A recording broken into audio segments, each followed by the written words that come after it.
So what's up, everybody? How y'all doing? We are back with another video, and we are reading about the book The IceMan Inheritance: Prehistoric Sources of Western Man's Racism, Sexism, and Aggression. We read the first chapter about 6 months ago, and this is like a follow up. I'm sorry. And I hope y'all enjoyed the first video, which that got like a good amount of hits to it. But without further ado, this is chapter 2 of the IceMan Inheritance. And this particular chapter is named Greek Gifts, Western Psychology and Philosophy. Perhaps even worse than specific and very real threats which Caucasoid behavior has posed to the non-white peoples of the world is a worldwide establishment of Caucasoid civilization and values which has transformed almost all of our planet into one dingy monoculture.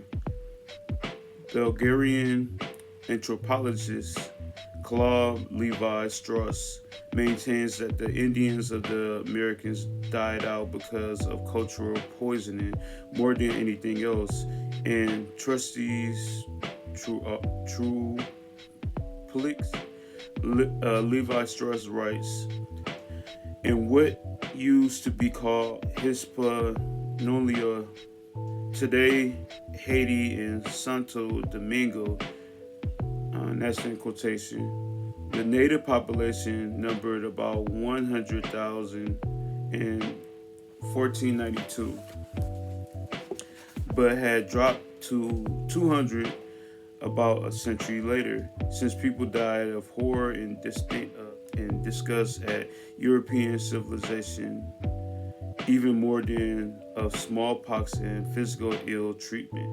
Our progress has succeeded in blanketing the entire world in a dreary and anti-human monoculture, which consists of very real threats to human survival and as well as mere ugliness.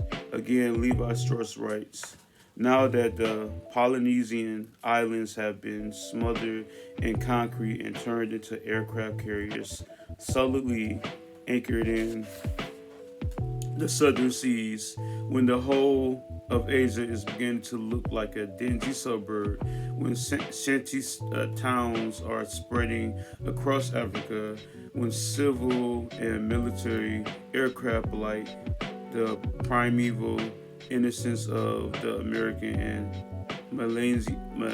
Melanesian forests, even before destroying their virginity. What else can the so-called escapism of traveling do than comfort us in the more unpleasant aspects of our history?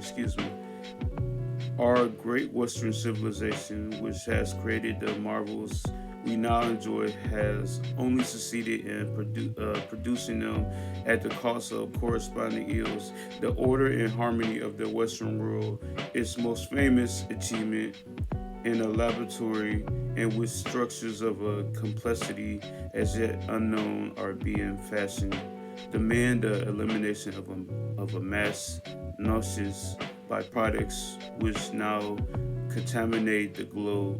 The first thing we see as we travel around the world is our own filth thrown into the face of mankind. So that's what he, said. Then it goes on to say, Caucasoid behavior or Caucasoid progress, what we call civilization, is but another Greek gift to the world. Rapid progress seems to be racial inclination. However, history shows that we Caucasoids have by far the strongest penchant for it. Our racial proclivity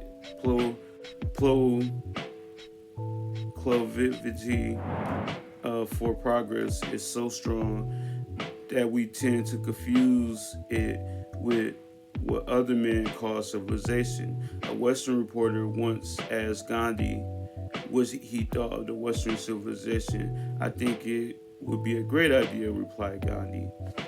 That is now, that is how others see us. The few speaks of objective value and progress, like medicine and literacy, perhaps, are magnified out of all proportion in the lens of our racial creators' vanity until they eclipse the truth and the destruction. And that truth is that progress doesn't really have much to do with technology. Technology is only the means of progress. The motivation is something else.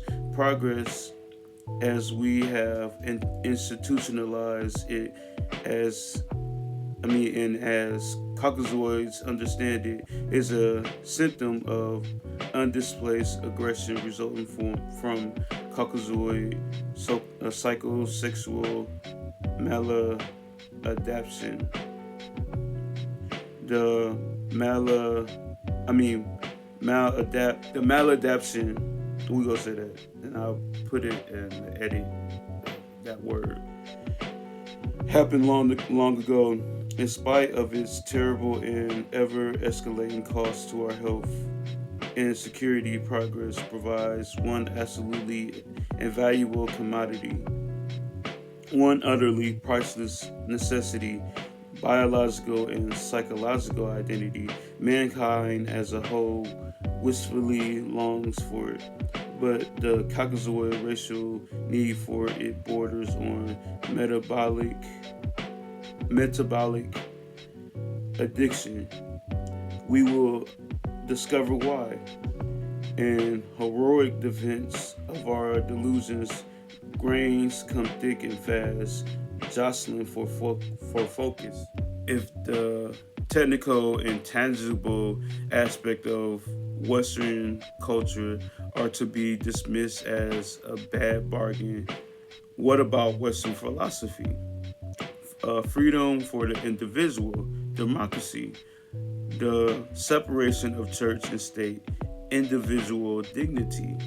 As we have been repeatedly told, this Western philosophy was the original Greek gift to the world. If the object of Western philosophy, as a very etymology of the philosophy and fears, was to structure a just, stable, and fulfilling society of analysis, of improvement of, and compensation for the nature of man, then Western philosophy must rank as a conspicuous failure in comparison with all others. Peace makes dull reading, but war is rattling good history. It is an optimism that we might bear in mind as a guide to the objective value of Western philosophy to the rest of mankind. Men of other races have kept chronologies. There we go. Chronicles of satisfied themselves with genealogies were accounting for the past, but so turbulent is the nature of Caucasoid society that Western man has been forced to invent. History is not merely a listing of past events in more or less chronological order, a mechanism which satisfies most other races. Our history incorporates explanation and analysis as justifiable and necessary mechanisms for dealing with the sheer value of data of all human societies. And Caucasoid racial group has managed to structure the least stable. Our small corner of the world has been disproportionately busy making history, far from knowing himself, as the meaning of the word philosophy suggests. Western man is quite frankly baffled by his own behavior, we have not contended ourselves with the mere invention of history. Our bafflement has demanded attempts to come up with a history of history. At least some Caucasoid minds have applied themselves to trying to discover a pattern of history, precisely because we realize ourselves to be so unstable. Much effort has been expended in attempts to make sense out of our own apparently senseless behavior, but our history and our peculiar obsession with analyzing it must bemuse men of other races. The Caucasoid domain has had its fair share of sensible conflict. There have been naturally expanding populations, migrations, and concomitant and inevitable conflicts with neighbors. They have been occasional tyrants and conquerors who've conducted wars of empire and ego.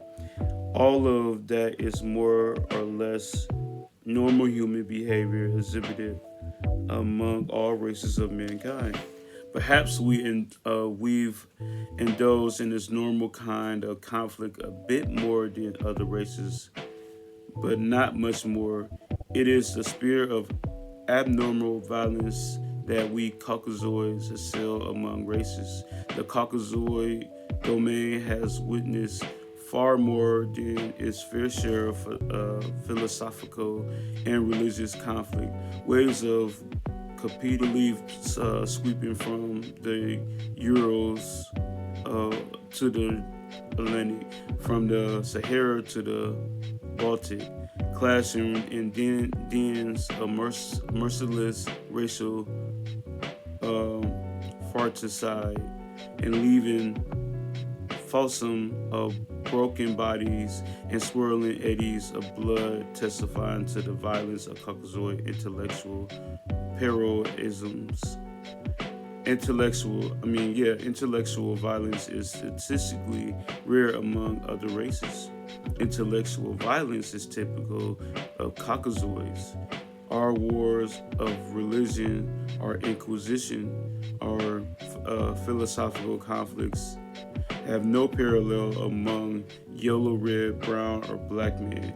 It is this kind of violence that makes our history appear senseless to other men and senseless and baffling even to ourselves. There are paradoxes in man. In fact, from a biological point of view, man is paradox.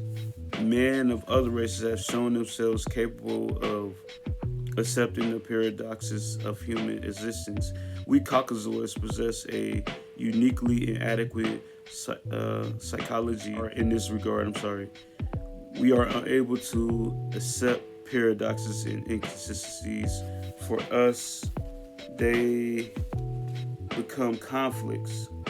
We are uniquely capable of coping with intellectual conflicts and paradoxes within our own minds, and we cannot tolerate dissension in others. Men of other races are cognizant of the paradoxes of human existence and have responded to them in various ways. Some have responded by embracing asceticism.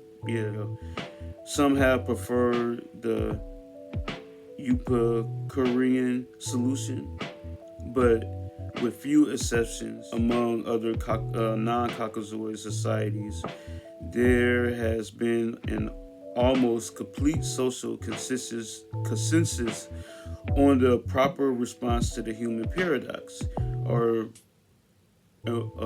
Our opposing solutions have been mutually tolerant and have coexisted side by side, but not for us. After thousands of years of racial existence, we Caucasoids have still not arrived at any consensus as to the appropriate response to the paradox of human existence. Nor have we been able to develop any significant degree of tolerance for differing responses. Our abnormal and uniquely racial history has been characterized by dualistic, anti ethical conflicts. At base, all of our dualistic conflicts are one. A struggle between the spiritual and material aspect of human existence. And it says in in the little brackets. Later, we will give the terms spiritual and material meaningful biological definitions, and got the little ending bracket, the little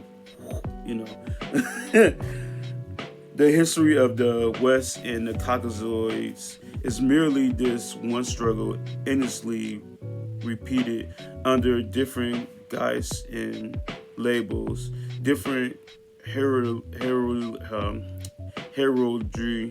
and different uniforms. We fought over the spiritual. Yeah, we fought over the spiritual or material nature of Christ. The church has endlessly fought the gnosis. The Christians fought the Cathars. Science fought religion. Protestants fought Catholics. The Allies fought the Nazis. The free world fights communism. Yet, Caucasoid history is illuminated by prize on which the losers, the heretics, WRITHE, which I believe says withered, correct me in the comments. Yet, considering that we will discover that all this violence is merely symptomatic of our psychological inadequacy and dealing with an easily understood and rather mundane biological fact. All the pride stand revealed as a monstrous vanity. Since human existence is a paradox in biological terms, Western philosophy is inadequate because Western man cannot cope with paradox. The weakness is revealed at all levels of our thought. This weakness is alienation, either from one truth of the paradox or the other. We have to separate things. We have achieved freedom of the individual only at the cost of natural knowledge of belonging in the world, at the cost of being alone in the cosmos. Democracy is a form of government that assumes distrust on the part of the governed, dishonesty on the part of the government. Our checks and balances presuppose no trusting or fitting relationship between leaders and followers, no mutual beneficial pact. And before we become so enthusiastic about exporting democracy to those yet without it, we might pause to consider that it has never been a form of government comparable in longevity to monarchy. Even specifically, Western populations have shown a decided penchant for preferring the personal bond of feudalism to the inherent distrust implied by democratic checks and balances. The innate dignity of worth of an alienated individual to himself, to his society, or to his environment is questionable at best. This is not to say that there is anything inherently bad about Western philosophy, but there is certainly nothing inherently good about it either. Y'all better. I should repeat that though, man. I should repeat that. I'm gonna keep it going. At best, Western philosophy is a rough and ready, modest Vinvendi for uniquely Caucasoid psychology. At worst, it can be the justification for unleashing conflicts or dualistic intolerance among people who were previously innocent of them. Generally, when such conflicts have been induced in men of other races, they have borrowed some tenets of Western philosophy. One half of the dualism, in order to defend themselves against the missing half, represented by other aspects of Western philosophy that we Caucasoids are trying to impose on them. Western philosophy is in applico in applico, irrelevant and unsatisfying to non-Caucasoids. It was developed to cope with our uniquely dualistic intellectual conflicts, and it doesn't even do that very well. We've prescribed a dubious tonic for people who don't even share our disorder. And what is our disorder? We Caucasoids suffer from an extreme manifestation of what I call the Cronus complex. It is a psychological melody. MALADA. MALADY.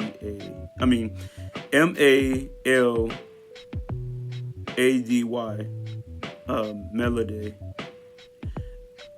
Unique to our species, but possessing the white race with peculiar force. My first book, The Cronus Complex, which is one, presented an explanation for the biological origin of human culture and psychology. Man was seen as different quantitatively from other animal species because of one relatively simple biological fact. We seem to be the only species which conceives of time itself as a territory. Crazy, man. To be asserted and defended according to the dictates of well-known biological behavior patterns originally developed to assert and defend spiritual territory and social position. Simply, the thesis presented in the Cronus Complex 1 was that man applied territorial and social dominance behavior to a new dimension. Simply, the thesis presented in the Cronus Complex I was that man applied territorial and social dominance behavior to a new dimension, time. Our attempts to inhabit the new dimension of time, to assert and defend it, demanded new psychological and cultural tools. We have to learn how to communicate in time if we were to inhabit it. We had to learn how to contact the dead and yet to be born, the past and the future. We invented religion originally as a way of past-present communication.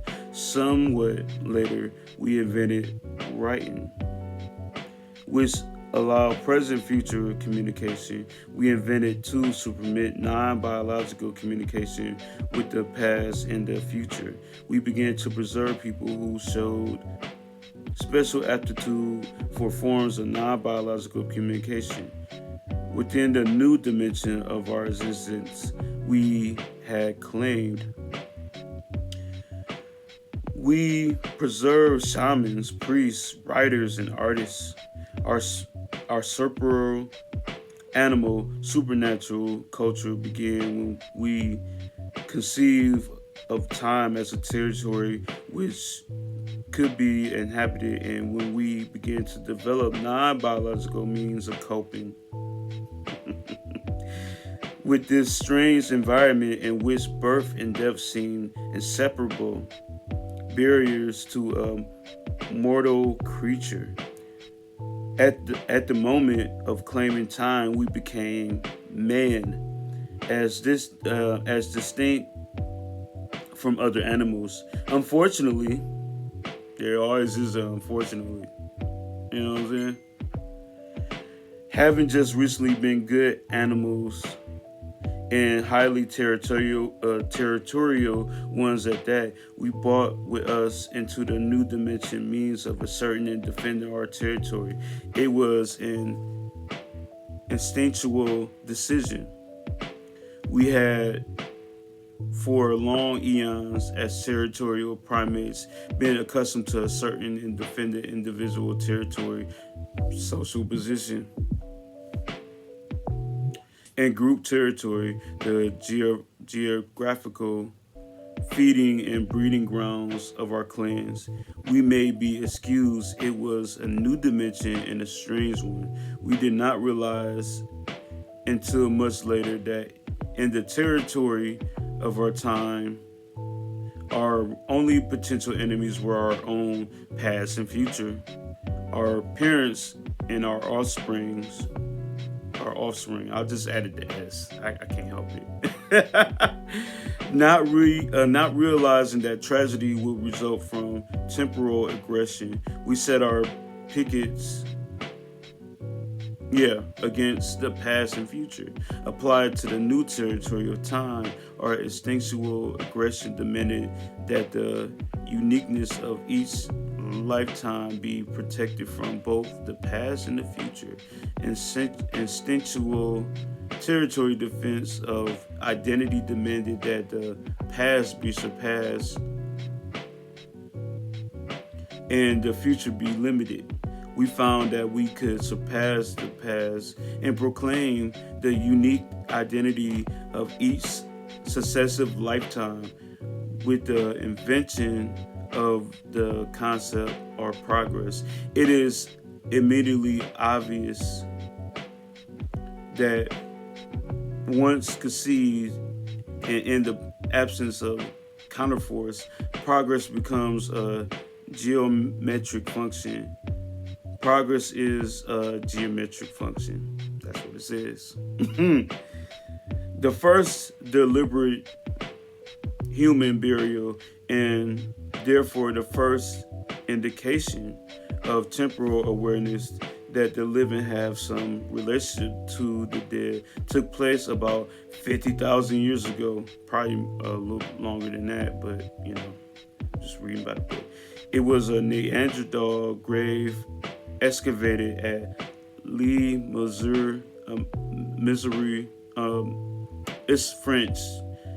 Lee, Missouri. Lee, Missouri in French. Progress is a geometric function. Mankind came from that gravesite to nuclear technology in 50,000 years. Our line had spent the previous 250 million years redefining the hand axe. We came from Lee, Missouri to the 20th century, and just 2% of total humanid history. Yet, in spite of the dramatic acceleration of human culture, progress has been held in check. The protection of territorial identity demanded also the future our offspring be denied access to progress. Progress in the hands of our offspring would eclipse our own identity, just as we eclipse our own parents in order to attain it.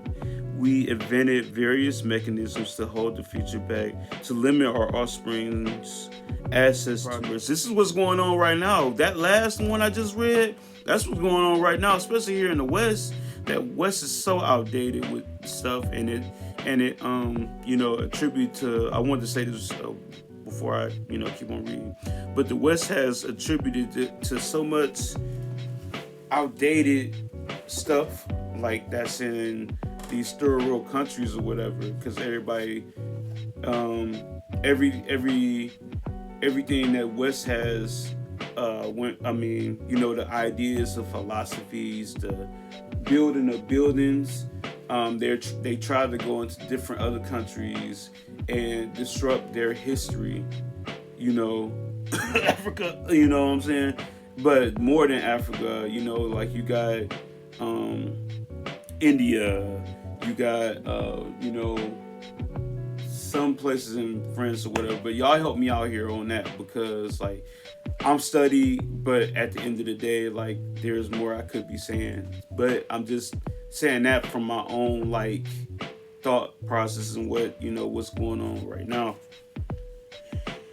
Getting back to the reading, I just wanted to say that we invented various mechanisms to hold the future back, to limit our offspring's access to progress. We were already familiar with social dominance, and we shaped it so that we would function in the new dimension of time.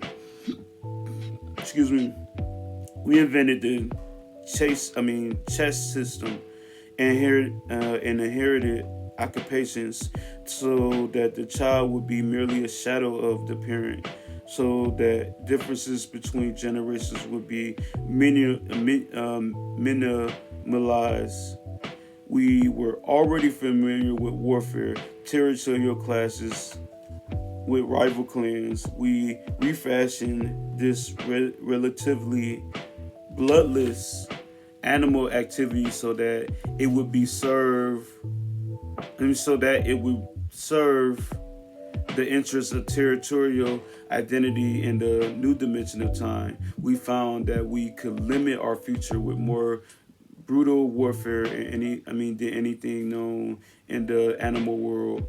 We could hurt the future, cripple it with casualties, and thereby compromise its ability to surpass us. Surpassing the past and limiting the future, that is the tension and essential pattern of human history. In the final pages of the Chronos Complex 1, a biological analysis of our contemporary apocalypse was sketched. In simple biological terms, past surpassing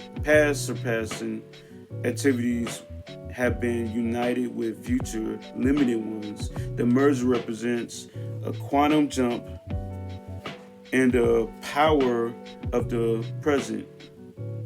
The merger was inevitable at a certain level of technology. Technology and progress were recently discovered to have inherent future limited possibilities. Resource wastage and environmental pollution can cripple the future's ability to surpass the achievements of the present controlling lifetime. There are conscious attacks on the future in the interest of present identity assertion. Technology has now, for the first time, provided the present with a weapon capable of limiting the future totally: nuclear extermination. The apocalypse, as sketched, illustrated that the insanity of rampant progress in nuclear technology proceeds from the ancient and normal mechanisms of territorial defense, extended innocently and ignorantly, there we go, into the dimension of time, but the territory of time isn't normal. It is a tricky and paradoxical environment for a biological creature. Normal animal mechanisms, of which territorial assertion is only one, loom as potential tragedies when instinctively applied within a supernatural dimension of time. The temporal dimension also dictates paradoxes and psychosexual motivations. We have already noted that the future limitation is demanded by the dictates of temporal territorial assertion and defense. But if we know that the future threatens us, why do we continue to reproduce? Surely the temporally territorial creature would suffer psychosexual conflicts. You would think, right? I just added that little part. Even the most cursory biological glance at humanity reveals both the conflict and the solutions that nature proposed to compact them. Got more. We got this, baby. Comment in the comment section saying we got this. We go get this knowledge. Comment that. we find that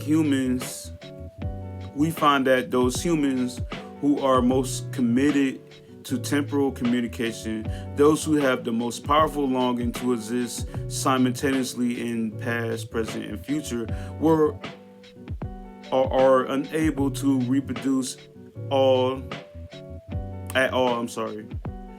Time is a non-biological environment. A biological creature presuming to inhabit it fully can do so only at the cost of genetic oblivion. Priests, nuns, exceptional thinkers, writers, and artists have all proved statistically sterile.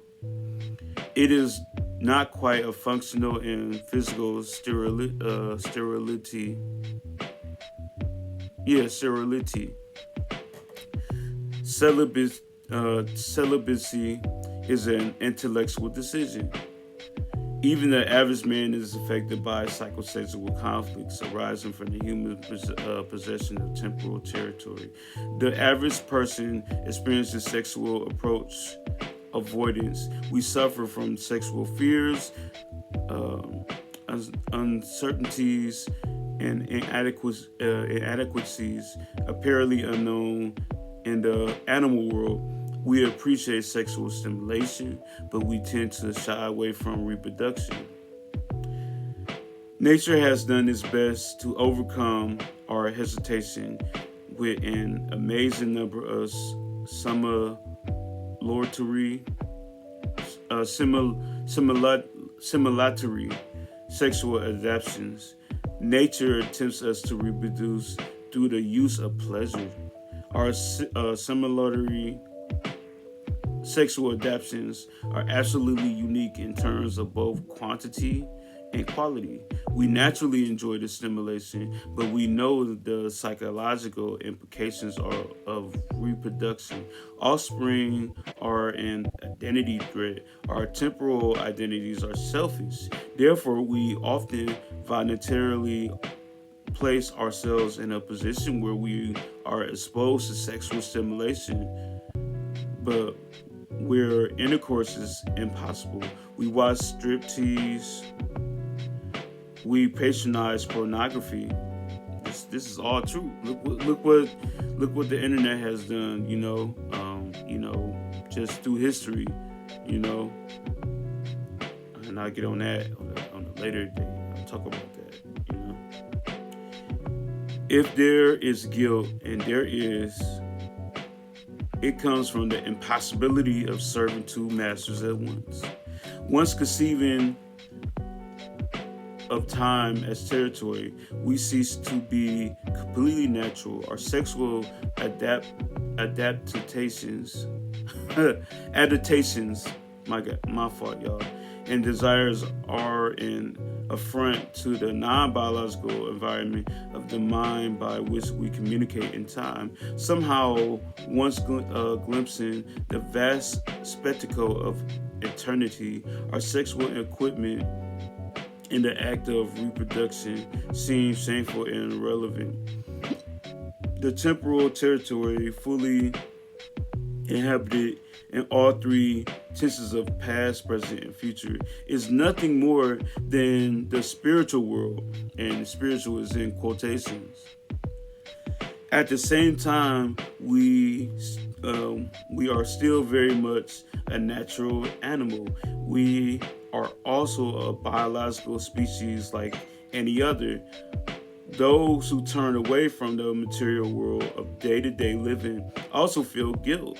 Extremely intellectualism is a cop-out from the natural world to which we also owe partial allegiance. The guilt of the cop-out often becomes insupportable. Suicide among exceptional thinkers, writers, artists, and poets are commonplace. I know he definitely right about that, because being a thinker, and and I'm pretty sure y'all, my subscribers just watching this, being thinkers, artists, is y'all and came to like that groups of want to like be done with it because of of how y'all think about things, and how y'all work hasn't, to the countless and millions of people, work that hasn't got out or has gotten out in some type of way, but had to have a distorted, like, I guess, view of it, like how they think about stuff and how they art is, and how it even didn't get out, the pain and anguish and depression and trying to go back and forth with people, how that didn't get out, you know what I mean? But it was more like house stuff, like it was inner house stuff, to where it was, when it got out, people just laughed and teased and all this stuff or whatever, and then you had to hold that back in. So it's hard, but I'm gonna get back to the reading. Man is a biological creature attempting to inhabit an environment that is non-biological. Yeah. This is the paradox of human existence, and the conflict reverberates through every facet of what we, in our ignorance and guilt and our pride and sorrow, consider to be distinctively human in our culture and psychology. Pornography and priests, ascetics and perverts alike are products of the realization in a dim hominid brain that time was another territory to be inhabited, asserted, and defended. I choose to call temporal conception and the human behavior produced by it the Chronos complex. Chronos was the Greek personification of time. The Greek myths concerning Chronos illustrate very clearly that the temporal personality we found was well understood by the ancients, somewhat better understood, in fact, than by modern psychiatry, which is still better understood, in fact, by modern psychiatry, which is still grappling with red herrings, chronos, time, same quotation with the little, and then a little around it. I will keep that. Was married to Rhea Fertility. It's in a little. But Kronos feared offspring. He knew that he would eventually be disposed by any offspring that reached maturity. Consequently, Kronos developed a nasty habit of eating his children. It was only by trickery on the part of fertility that a viable child eventually escaped the jealousy of Kronos. Rhea, after having had another baby, decided to deceive Kronos time. Instead of giving him the baby to swallow, Rhea wrapped a rock in swaddling clothes and offered it to Kronos. The temporal personality is so greedy for ultimate identity that Kronos grabbed the object and immediately gulped it down. Sheesh. Thus, Rhea saved one baby. The worst fears of Kronos were realized: the baby was Zeus. The offspring did grow up to overthrow the parent. Kronos was cast down. Oh, so Kronos is a god too. Okay. Made impotent. Sorry. His identity was eclipsed by Zeus. Thus, it is within the human temporal psychology, our sexual adaptations, our real tricks, our identity, greed, and perching for future limitation are well symbolized by Kronos' appetite. There can be few more fitting labels for the human condition than the Kronos complex.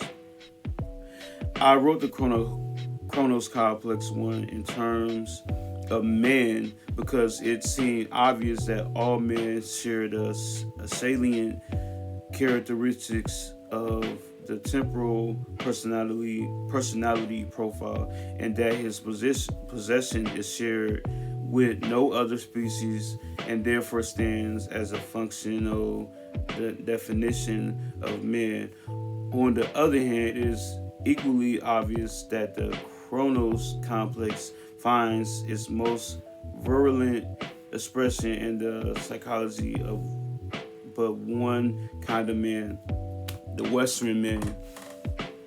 White man, even the Kronos myth is Western. Yep. Mm. We have some self-knowledge, however allegorical. We are an extreme expression of the Kronos complex. The apparent desire for total future limitations is ours. Nuclear weapons, rampant technology, environmental pollution, and resource impoverishment are the results of an extreme Kronos complex, which they belong on the white man's doorstep. We are human, but in the perspective of the entire human population, we are pathological. Pathology. Here we go. Pathology. I'm sorry. We are abnormal, atypical men. Thus, the Chrono Complex 1 did not tell the entire story. I knew it before setting pen to paper. There was a second level of understanding to be delved, and it was racial. Now this third chapter is gonna go in. We done with this chapter, but this third chapter is really gonna go in. But that's gonna come in a later video. But tell me y'all thoughts on the book. Did y'all enjoy the reading? I will be coming out with the rest of the chapters in future videos. Don't forget to like, share, and subscribe. If y'all haven't already, that bell notification icons, because your boy will be posting consistently. When it comes to this, especially this type of content, because I like to talk about it. Feel real passionate about talking about it. But yeah, man, that's what's going on, man. It's just basically how the West has negatively influenced everybody else around the world, and how a lot of these third world countries are underdeveloped, and how outdated all this stuff is when it comes to Caucasoid information and cultures, and lack of them not connecting with spirit enough, and that's the thing that we have to like see. Like we always tied into like emotions and trying to over romanticize, being part of this culture, the white man's culture or the YT culture, and only to really see that all this stuff has negatively affected everybody. Each race and each culture has affected everybody in a negative light, and this is why you see a lot of stuff happening around the world that sometimes we be mad at, or a lot of times we be mad at, and we can't really explain, why we mad. We just so caught into emotions. But once you come with a logical sense of what's really going on, and is there some solutions? That's my favorite thing. Is there some solutions to this? And I really believe there are some solutions. But we have to see the root cause of what's going on, so we could like band together with the right people and, come with some solutions and act upon those solutions. Some stuff ain't gonna work. Some stuff is gonna work, but we would never know that if we don't figure out the root cause and get out of our emotions and see stuff for what it is, and try to really make it like where we can improve upon on the stuff that's going on. So, but yeah, that's my take. Like y'all know what's going on, but at the end of the day, like some people need to hear, stuff like this from this book, of how they think, and how they operate. You know what I'm saying? And once y'all figure out the totality of how they operate, then y'all can get out y'all emotions, and act upon like what y'all had to act upon when it comes to changing your culture and how y'all do things as a people, and how do you want to improve the world and the fight that comes with that, you know what I'm saying?